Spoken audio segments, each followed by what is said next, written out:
सभी भक्तों को जय श्री राधे। मैं रोहित शास्त्री शिव शक्ति ज्ञान चैनल के माध्यम से आज आप लोगों के बीच में श्रीमद् भगवत गीता का पहला अध्याय लेकर के उपस्थित हुआ हूँ। अपने गुरु महाराज जी का ध्यान करते हुए गीता श्रवण करिए। ओम गुरुर्ब्रह्मा गुरुर्विष्णु गुरुदेवो महेश्वरा गुरु साक्षात् परम ब्रह्मा तस्मै श्री गुरुवे नमः। ओम मंगलम भगवान विष्णु मंगलम गरुणध्वजा मंगलम पुंडरीकाक्षं मंगलाय तनो हरि। धृतराष्ट्र बोले, हे संजय, धर्म भूमि कुरुक्षेत्र में एकत्रित युद्ध की इच्छा वाले मेरे और पांडवों के पुत्रों ने क्या किया? संजय बोले, उस समय राजा दुर्योधन ने व्यूह रचना युक्त पांडवों की सेनाओं को देखकर और द्रोणाचार्य के पास जाकर यह वचन कहा, हे आचार्य, आपके बुद्धिमान शिष्य द्रुपद पुत्र धृष्टद्युम्न द्वारा व्यूहाकार खड़ी की हुई पांडव पुत्रों की इस बड़ी भारी सेना को देखिए। इस सेना में बड़े बड़े धनुषों वाले तथा युद्ध में भीम और अर्जुन के समान सूरवीर, सात्विक और विराट तथा महारथी राजा द्रुपद, दृष्टकेतु और चेकितान तथा बलवान काशीराज पुरजित कुंती भोज और मनुष्यों में श्रेष्ठ शैव पराक्रमी युधामन्यु तथा बलवान उत्तमौजा द्रुपदा पुत्र अभिमन्यु यो द्रौपदी के पांचों पुत्र, ये सभी महारथी हैं। हे ब्राह्मण श्रेष्ठ, अपने पक्ष में भी जो प्रधान हैं उनको आप समझ लीजिए। आपकी जानकारी के लिए मेरी सेना के जो सेनापति हैं उनको बतलाता हूँ।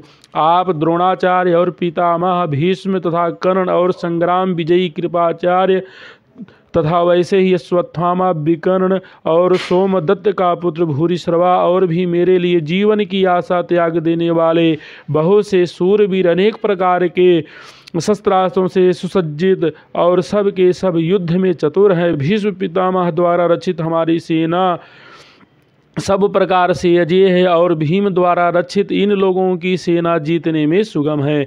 इसलिए सब मोर्चों पर अपनी अपनी जगह स्थित रहते हुए आप लोग सभी निस्संदेह भीष्म पितामह की ही सब ओर से रक्षा करें। कौरवों में वृद्ध बड़े प्रतापी पितामह भीष्म ने उस दुर्योधन के हृदय में हर्ष उत्पन्न करते हुए उच्च स्वर से सिंह की दहाड़ के समान गरज कर शंख बजाया।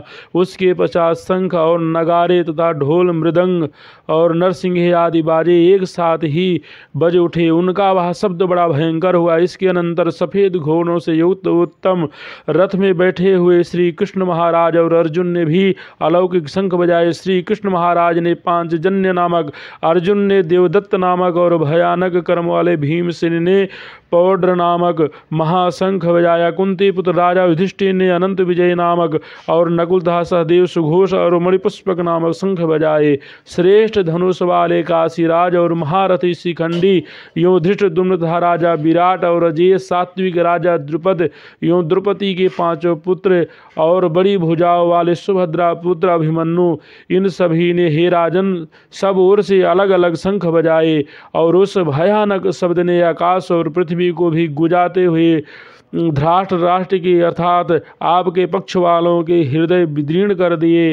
हे राजन, इसके बाद कपिध्वज अर्जुन ने मोर्चा बांधकर डटे हुए धृतराष्ट्र संबंधियों को देखकर उस शस्त्र चलने की तैयारी के समय धनुष उठाकर ऋषिकेश श्री कृष्ण महाराज से यह वचन कहा, हे अच्युत, मेरे रथ को दोनों सेनाओं के बीच में खड़ा कीजिए और जब तक कि मैं युद्ध क्षेत्र में डटे हुए युद्ध के अभिलाषी तथा विपक्षी योद्धाओं को भली प्रकार देख लूं कि इस युद्ध रूप व्यापार में मुझे किन किन के साथ युद्ध करना योग्य है, तब तक उसे खड़ा रखिए। दुर्बुद्धि दुर्योधन का युद्ध में हित चाहने वाले जो ये राजा लोग इस सेना में आए हैं, इन युद्ध करने वाले को मैं देखूंगा। संजय बोले, हे धृतराष्ट्र, अर्जुन द्वारा इस प्रकार कहे हुए महाराज श्री कृष्णचंद्र ने दोनों सेनाओं के बीच में भीष्म और द्रोणाचार्य के सामने तथा संपूर्ण राजाओं के सामने उत्तम रथ को खड़ा करके इस प्रकार कहा कि हे पार्थ, युद्ध के लिए जुटे हुए इन कौरवों को देख। इसके बाद प्रथापुत्र अर्जुन ने उन दोनों ही सेनाओं में स्थित ताऊ, चाचाओं को, दादाओं, परदादों को, गुरुओं को, मामाओं को, भाइयों को, पुत्रों को, पौत्रों को तथा मित्रों को, ससुरों को और सुहृदों को भी देखा। उन उपस्थित संपूर्ण बंधुओं को देखकर हे कुंती पुत्र अर्जुन अत्यंत करुणा से युक्त होकर शोक करते हुए यह वचन बोले। अर्जुन बोले, हे कृष्ण, युद्ध क्षेत्र में डटे हुए युद्ध के अभिलाषी इस स्वजन समुदाय को देखकर मेरे अंग शिथिल हुए जा रहे हैं और मुख सूखा जा रहा है तथा मेरे शरीर में कंप एवं रोमांच हो रहा है। हाथ से गांडीव धनुष गिर रहा है और त्वचा भी बहुत जल रही है तथा मेरा मन भ्रमित सा हो रहा है, इसलिए मैं खड़ा रहने को भी समर्थ नहीं हूँ।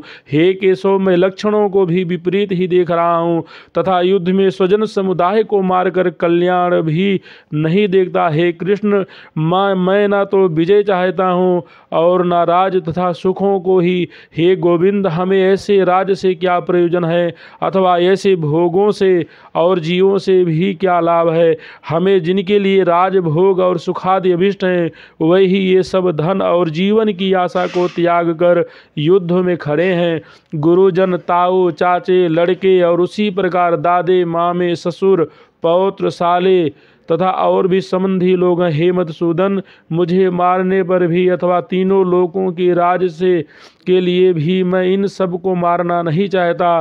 फिर पृथ्वी के लिए तो कहना ही क्या। हे जनार्दन, धृतराष्ट्र के पुत्रों को मारकर हमें क्या प्रसन्नता होगी। इन आताताइयों को मारकर तो हमें पाप ही लगेगा। अतएव हे माधव, अपने ही बांधो, धृतराष्ट्र के पुत्रों को मारने के लिए हम योग्य नहीं है, क्योंकि अपने ही कुटुंब को मारकर हम कैसे सुखी होंगे। यद्यपि लोभ से भ्रष्ट चित्त हुए ये लोग कुल के नाश से उत्पन्न दोष को और मित्रों से विरोध करने में पाप को नहीं देखते, तो भी हे जनार्दन, कुल के नाश से उत्पन्न दोष को जानने वाले हम लोगों को इस पाप से हटने के लिए क्यों नहीं विचार करना चाहिए। कुल के नाश से सनातन कुल धर्म नष्ट हो जाते हैं। धर्म के नाश हो जाने पर संपूर्ण कुल में पाप ही बहुत फैल जाता है। हे कृष्ण, पाप के अधिक बढ़ जाने से कुल की स्त्रियां अत्यंत दूषित हो जाती हैं और हे वार्ष्णेय, स्त्रियों के दूषित हो जाने पर वर्ण संकर उत्पन्न होता है। वर्ण संकर कुल घातियों को और कुल को नरक में ले जाने के लिए ही होता है।